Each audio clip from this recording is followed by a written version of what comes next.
Hello friends, welcome to my channel. Today's special boiled egg fry curry.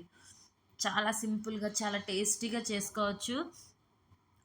పిల్లలు స్నాక్స్కి ఆకలి అన్నప్పుడు కూడా ఇది చాలా సింపుల్గా చేయొచ్చు. పిల్లలందరూ బాగా ఇష్టంగా తింటారు. ఇప్పుడు ముందుగా నేను 5 eggs తీసుకున్నాను. 5 eggsని బాయిల్ చేసుకొని చల్లగా అయిన తర్వాత పీల్ చేసేసి ఇగోండి ఈ విధంగా పీసెస్గా కట్ చేసుకుని పక్కన పెట్టేసుకున్నాను. 5 eggsకి 2 ఆనియన్స్ కట్ చేసుకొని చిన్న పీసెస్ కట్ చేసుకొని పక్కన పెట్టేసుకోండి. ఇంకోటి ఈ విధంగా అరేంజ్ చేసి పక్కన పెట్టేసుకోండి. ఇప్పుడు స్టవ్ ఆన్ చేసి స్టవ్ పైన ప్యాన్ పెట్టేసుకొని 4 స్పూన్స్ ఆయిల్ వేసుకొని 1/2 స్పూన్ మస్టర్డ్ సీడ్స్ ఆవాలు వేసుకోవాలి.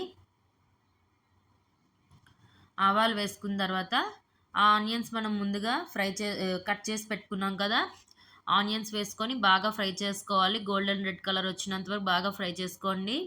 ఇదిగోండి ఈ విధంగా మారినంత వరకు ఫ్రై చేసుకొని ఇప్పుడు 1 స్పూన్ జింజర్ గార్లిక్ పేస్ట్ కూడా వేసేసుకొని పచ్చివాసన పోయినంత వరకు బాగా ఫ్రై చేసుకోండి.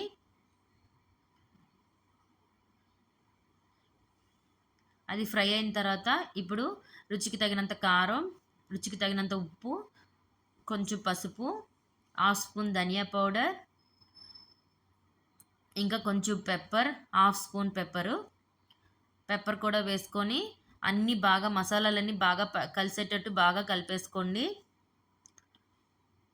అన్నీ బాగా కలిపేసుకున్న తర్వాత మనం ముందుగా బాయిల్ చేసుకున్న ఎగ్ పీసెస్ కూడా ఇందులో వేసేసుకొని చాలా జాగ్రత్తగా కలిపేసుకోవాలి. మరీ ఎక్కువగా కలపకూడదు. కొంచెం జస్ట్ పైనుండి కిందకి చాలా జాగ్రత్తగా కలుపుకొని ఇంకొన్ని విధంగా కలిపేసుకొని మూత పెట్టేసి మీడియం ఫ్లేమ్లో ఒక 8-9